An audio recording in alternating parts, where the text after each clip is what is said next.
Hey everybody, and welcome to Watch Parties here at Christ Community Church. My name is Pastor Brad. My name is Elijah Ball. And we're going to be hanging out tonight, just having a good time at our watch party. You might be watching this with a big group of people, a small group of people, maybe just by yourself tonight, or today, or this morning, whatever it is. You might be watching from a living room, from here at the church, from your dorm room, in your car, in your lunch break, whatever it is. We're excited to invite you to pursue Jesus with us. And what's going to happen tonight is we're going to have a short teaching here from us, really more personal stories than anything.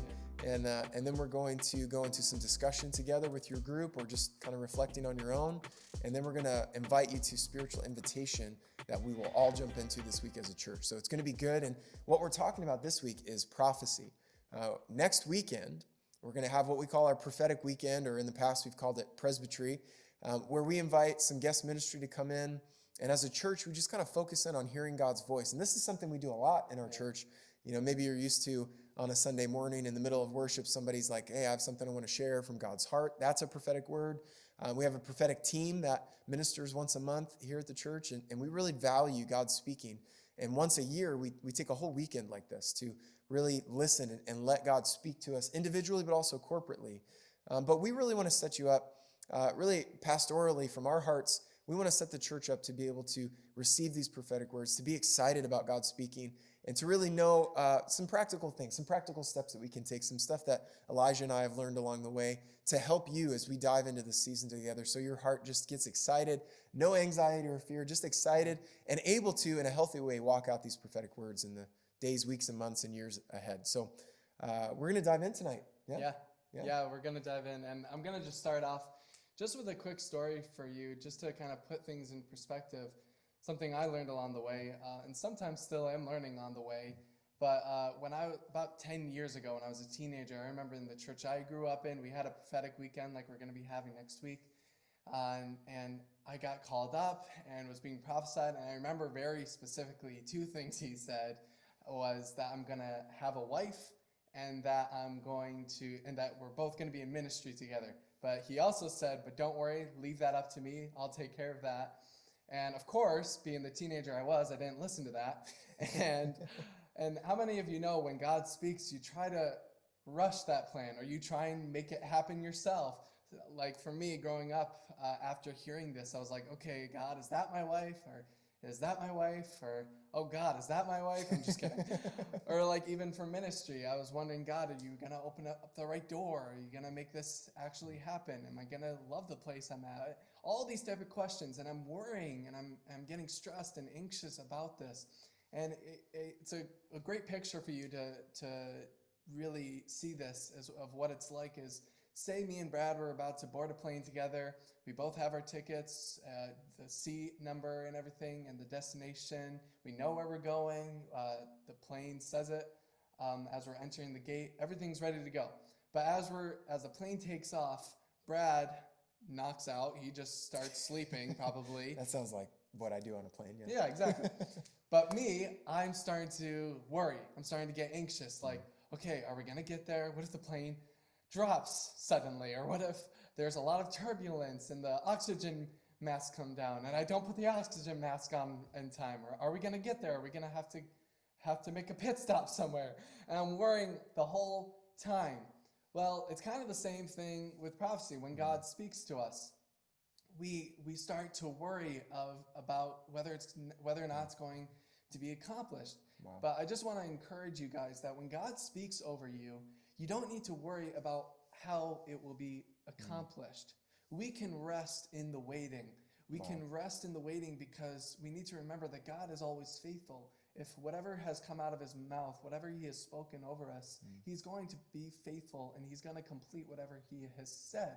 And I kind of think of it as this way. You can either right now trust in his faithfulness, or when he accomplishes it, you can see his faithfulness. So it's almost like a double portion. You can be trusting in his faithfulness both now and then, or just then and just worry along the way and the journey. And so I think as we go into this next week with our prophetic weekend, we should allow ourselves to know that his faithfulness and his love over us is protecting us. And even in the waiting of whatever he speaks over us, that we can remain in his faithfulness. We can remain in his love. And there's still many words that I've gotten that I'm still in the waiting. Some things that he hasn't accomplished. And I'm learning to now decide that I'm going to rest while he is working. Love it. Yeah, so well said. And just to draw attention to it too, one of the things he just said is that he and his wife would be in ministry together. And so technically you coming here to be at Christ Community Church was kind of like a part of that prophecy. It right? was very Yeah, true. part of- Yes, of that God was accomplishing that was the part I totally forgot. He did accomplish it. Yeah, well, that's great, man. We love seeing that. We love seeing you guys serve together. And I think, coming up into a season like we're talking about, where God's going to speak to many of us individually and corporately, I think this idea of waiting is really important because right now we're waiting to see if God will speak or what he will speak. And then once we receive the word, there will be a season of waiting. Sometimes God does it right away. Sometimes it's a week later. Sometimes it's years later where he fulfills and accomplishes what he will speak to us. And so there is a time of waiting. And I remember a line I heard a long time ago, the waiting is working. And I want to make sure I clarify because there's a little bit of like dual meaning in there. I don't mean by that, and I don't think where I heard it meant it this way, that the waiting is hard work, right? It doesn't mean we should work hard while we're waiting. What it means is while you're waiting, while you're wondering, is any progress being made here? Am I getting any closer? That the waiting is working. The waiting on God is working. It's something you can rest in. As Elijah said, I love the picture of us flying in a plane. We're both going to land at the destination faithfully as prescribed here on the flight plan. But one of us is resting, one of us is worrying. And I think that's a great imagery for us, Elijah. I think, coming up to a season like this, there's a lot of thoughts and emotions and things that pop up in our minds and our hearts. And some of them are anxiety-based, right? Like I think of people, you might be listening to this and you're not familiar with prophetic ministry too much and you haven't had or been exposed to it that much in your past. And some of you might be thinking like, I wonder what it's going to be like to hear God speak. What I love about our church right now is we've got so many new people and college students receiving prophetic ministry for the first time ever and going, holy cow, God's real. We have a college student who told me when he came back for school this fall, he said, hey, I got a prophetic word last winter. It blew me away. I had no idea what to think about it. And almost every single part of that word has come true this summer. And he was grinning ear to ear because he was just having that experience. God is real. God spoke. He did something. It's amazing. But there also is a little bit of anxiety, before you hear God speak, like, what's it going to be like? What's he going to say? What's the message going to be? And then for others of us who are maybe a little more familiar, maybe we've received prophetic words in the past, and we're kind of wondering when and how is God going to accomplish and fulfill this thing? I've been waiting a while, and that can be an anxious thought as well. And I want to really prepare our hearts as we step into another season here, a prophetic weekend coming up. Some folks in our church are scheduled to receive prophetic words. Some of you will be called on spontaneously. But I really want to put your mind and your heart at ease. Prophetic ministry, a prophetic word, a prophecy, is just God confessing out loud through someone else in your life who you are, how he sees you, and what he plans to do in your life. And it's all good stuff. You don't have to be worried or afraid. Say that again. They didn't get that. Prophecy is just God confessing who you are, how he sees you, and what he plans to do in your life. Yeah. And so he loves you. He has good plans, and he wants to share some details about these plans with you. And last year, around this time, after a prophetic weekend, Pastor Bruce and I got an opportunity to sit down with a bunch of people from our church individually, and they'd say, here's my prophetic word. I've typed it out. Here it is. Can you read it through with me? Tell me what you think. I have this question. I have this thought, that kind of stuff, which is such a blast. And I love doing that. And I encourage you to do that again this year. Schedule a time to meet with any of our staff or any leaders in your life that you feel like can help you with that. But I saw Pastor Bruce taking little notes on the paper. And I'm like, hey, what are you writing down there? And he was writing three things, depending on how it popped up. He was writing promises, commands, and gifts. And I said, tell me a little bit more about that. And he said, well, this is the framework that I interpret prophetic words through. Either it's a promise, which means God is basically saying, I am going to do this. And that's kind of what you got, right? Yeah. When you were 15. Yeah. God said, you're going to have a wife. You're going to be in ministry. Don't worry about it. I got it. That's a promise. Yeah. It doesn't require any work on your part. You're just going to wait for it. Yeah. And hopefully wait, successfully and in a healthy way, right? With no anxiety. So that's what a promise is. A command is contingent. If you this, I will that. I think a good scriptural reference for a contingent promise from the Lord is, if you seek me first, I'll give you the desire of your hearts. And that's kind of a cool little, even the Beatitudes, right? Blessed are the blank, they will blank. There's a little bit of like conditional aspect to it, which is not a bad thing to say. It's just, if you're faithful in this, I'm going to do that. If you do this little part that only you can decide to do, I'll do this great big part that I want to do, is basically what God's saying. And then the third one is gifts. And Pastor Bruce has a great way of looking at this. He said, sometimes God identifies gifts, which means people see this in you, and you know it's in you, and God's confirming this is a gift that you have, that you walk in, that you minister in. You're good at this. It comes naturally to you because God put it in you. And then sometimes it's an imparted gift. Actually, this is very scriptural. Paul wrote to Timothy and said, don't forget the gift, the spiritual gift you received when the elders prophesied over you and imparted that gift to you. And so that's a great framework for us to think through our prophetic words. And you could do this for any prophetic words you have right now. Go through and just write down, this is a promise. I can stop worrying about this. This is a command. This is contingent on something. I need to get going. I need to be faithful. I need to respond to what God spoke. And this is a gift that's either identified or imparted, that, the imparted gifts are brand new, something that's going to start right away. Here's another thing I want to say. I want to share a quick story, because I think if we interpret prophetic words, if we misinterpret them, it can be really difficult. It can make life really difficult. It can make walking out and receiving prophetic words really difficult. And I think that's why this framework is really helpful. If God gives you a promise, but you take it as a command, right? God says, I'm going to do it. Don't worry about it. And you go, okay, thanks, God. And then you start taking it on yourself that you've got to work really hard and make it happen.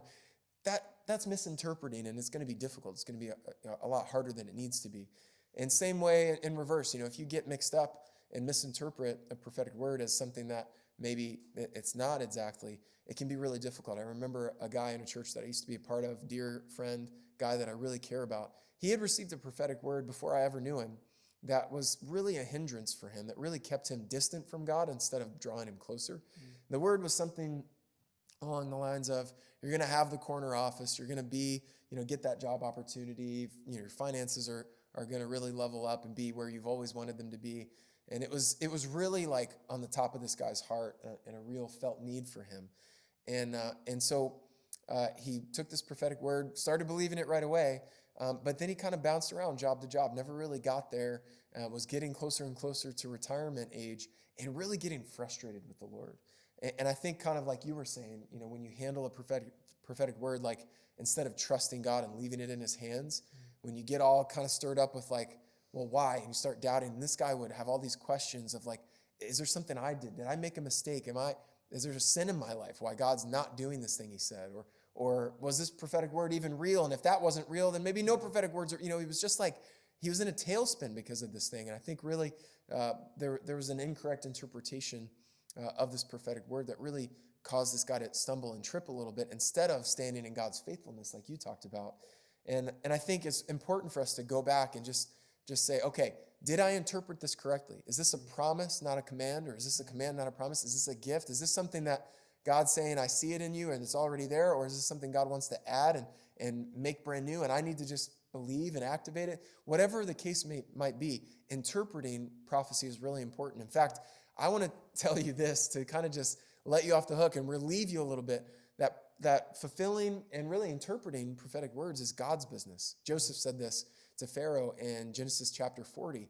Pharaoh says, hey, I hear you can interpret dreams. And Joseph says, interpreting dreams is God's business. And you're like, well, dreams are different than prophecy. Well, go back to the story here with me, that this was a prophetic dream that Pharaoh received. God saying, I'm about to do this.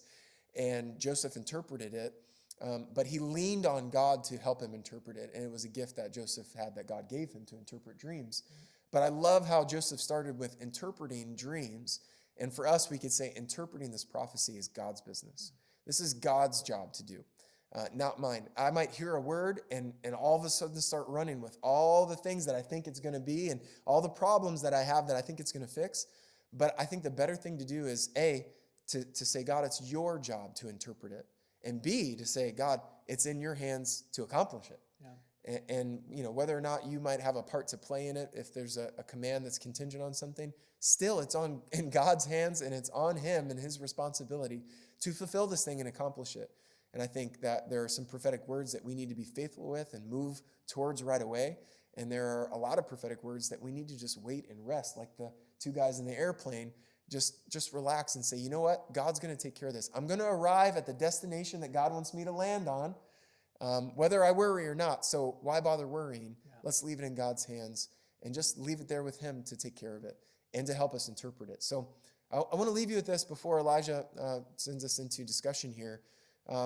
Prophecy is a great gift to the church. In fact, 1 Corinthians 14:4 says that one who speaks a word of prophecy strengthens the entire church. And that's the kind of season that we're stepping into. We're going to receive words individually, yes, but corporately as a church, we're going to be strengthened as God speaks to us during prophetic weekend. And so I want to encourage you, we can trust God to help us correctly interpret these prophetic messages. That's hugely important. And also, just as hugely important, we need to trust God that he's the only one that can accomplish and fulfill what he's spoken over us. So you want to take us into discussion? Yes, and thank you so much. That was so good, Brad. And so much that was said, so much to really process and think about. And if you're alone, you can totally process through these discussion questions we got here for you. But if you're in a group, you're in your watch party, it's so great you have others to discuss and process what all was said about prophecy. And so if you're within your group, here's a reflection question for you. What are some stories you could share of God speaking to you and fulfilling his promise? Or maybe you're still waiting on him to fulfill that promise. Yeah, we just shared a couple from our stories. And so now's a great opportunity to share with the group, right? Some stuff that God's spoken. Yeah, definitely. A focus question for you. In what ways are you focusing on your attempts to accomplish what God has said? Like for myself, I was totally trying to work when I should have been letting God work while I wait. So good. So what ways are you doing that? Or maybe in what ways are you focusing on God's faithfulness as you wait on him to fulfill what he has said? And lastly, for you, an action step. What is a practical step you can take in response to something God has promised you? So take this time to go over these questions by yourself or with your group.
Hey, welcome back. Hopefully you had some great discussion with your watch party, or maybe just some great dialogue internally with yourself or with God if you're watching this alone. Either way, we hope those questions were really helpful.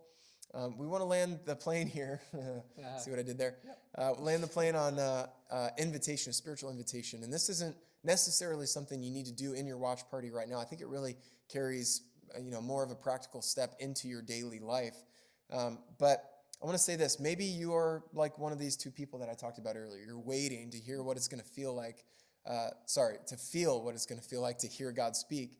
Or maybe you're waiting for God to fulfill something that he's promised before and prophesied over you before.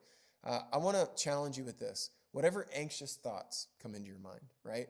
If you're anxious like, oh, but what if they call me out? And what if I have to stand in front of the church? And what is it going to be? And is God going to, tell everyone my secret sin? If you're anxious about any part of that, or maybe you have a little anxiety around the idea of God spoke that, and why hasn't it happened? Kind of like the story of my friend that I shared.